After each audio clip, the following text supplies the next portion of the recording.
So moving on to you guys, you're here because our documentary also had two cases of sexual violence in nightlife in Groningen.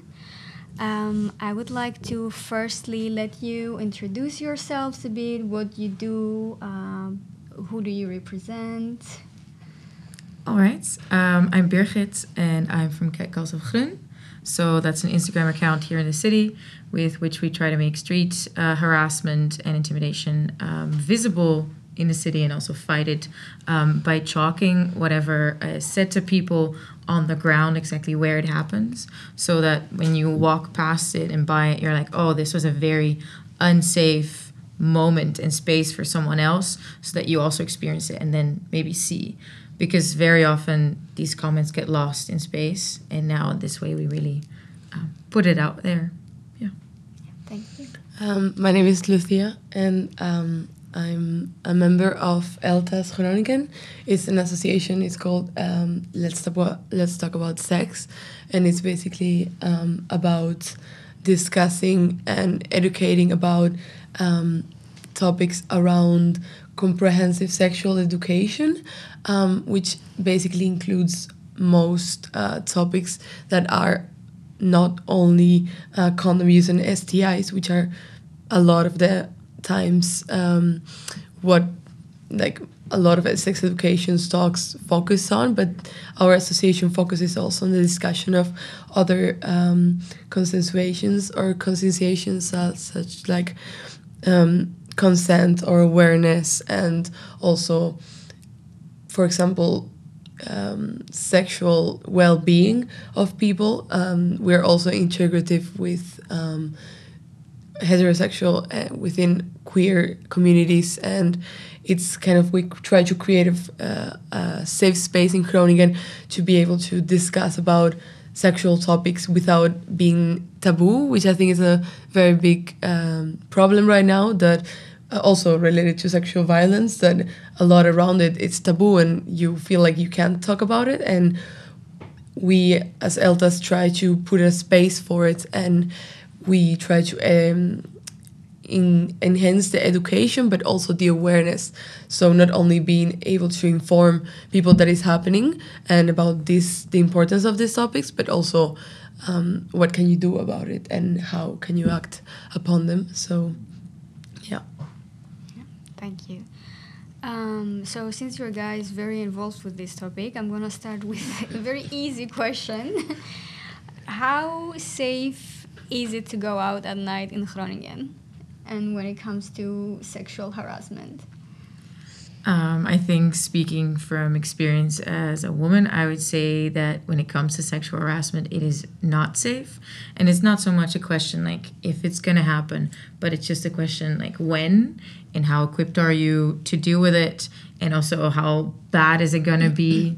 Is it just going to be one stranger that, when you do a little switchy dance in a circle that, you lose him and it's fine? Or is it really someone that's going to follow you home, or that's, going to be threatening you in any shape, way, or form? So when it comes to sexual harassment, I would say it's not safe. No. I totally agree. And I think that it also depends a lot on the club and where you are partying, because, for example, in some places they have floor angels. There's not, like, the majority of them doesn't, but some do, and I feel like there might be safer, but generally speaking it's not very safe. And yeah, also taking into account different types of sexual harassment, it's happens in most clubs. Mm-hmm. Well, that made me think of two questions, like one for the angels. Can you tell people what the angels are supposed to do? And two, like, I think it's also a question to ask, when does sexual harassment begin? Because for a lot of people, things are happening to them and they're not sure if it was just like, oh, someone just bothered me, or if it's like actual harassment that has been like...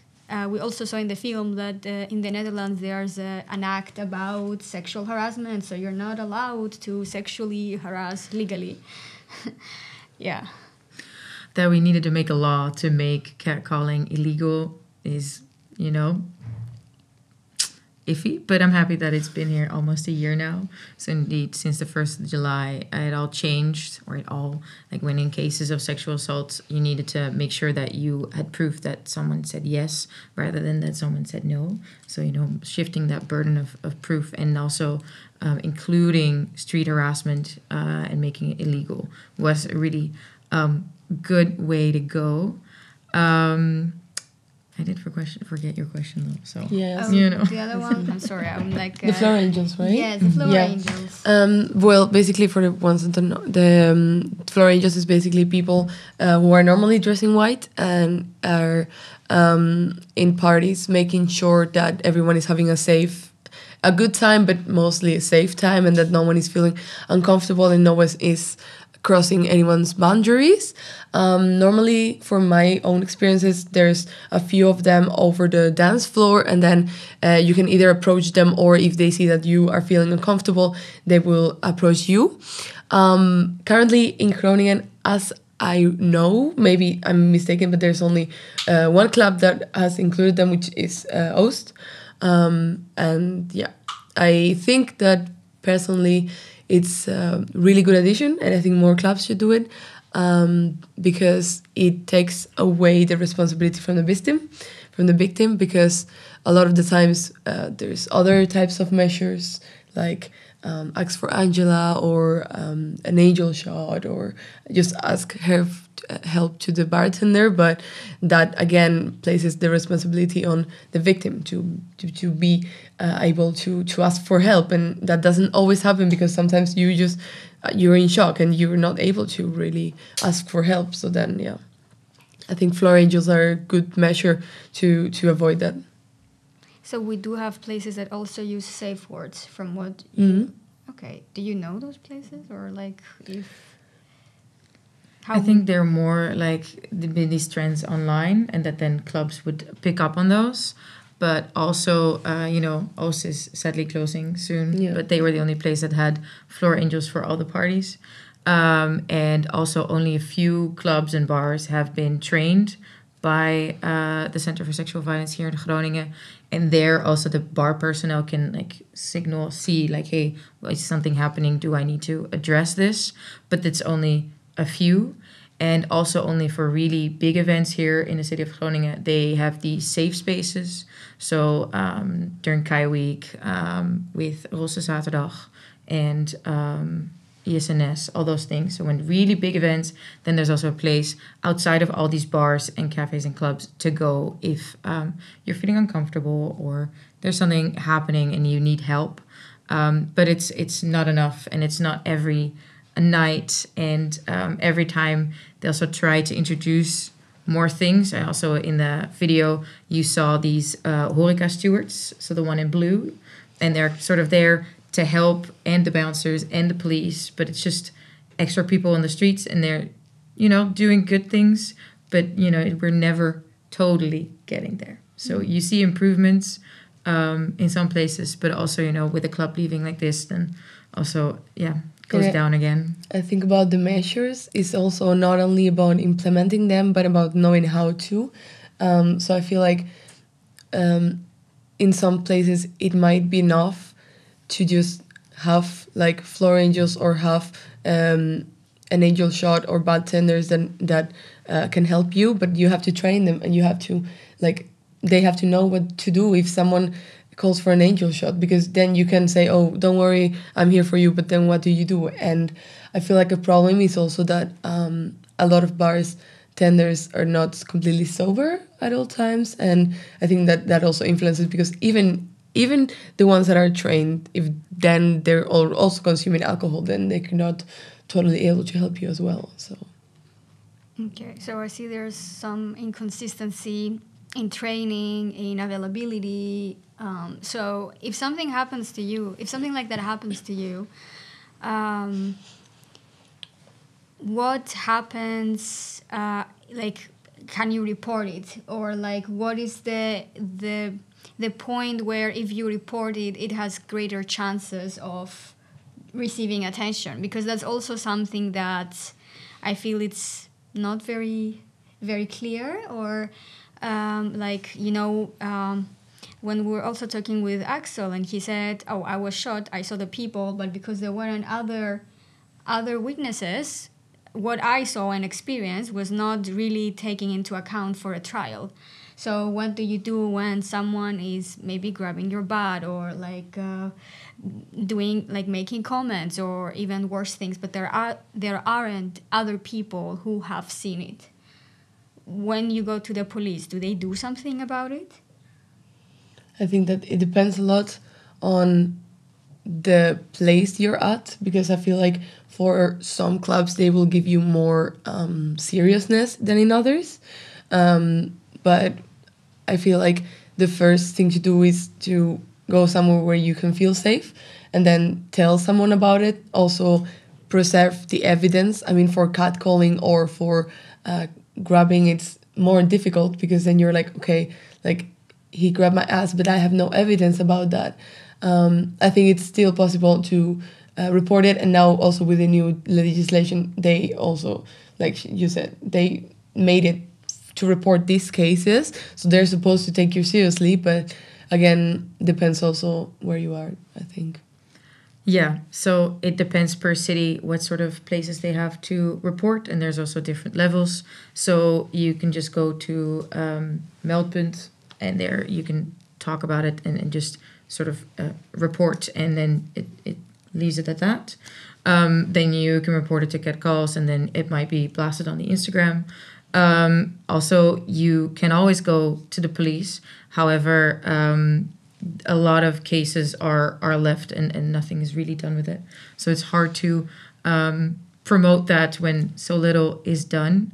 But, you know, also when you look further online, there are a lot of good initiatives also with websites where they have a counter, intimideermijniet.nl, and there you can talk about your experience. It gets pinpointed on a map and it just adds to the counter, and you just see how many people have already reported being harassed.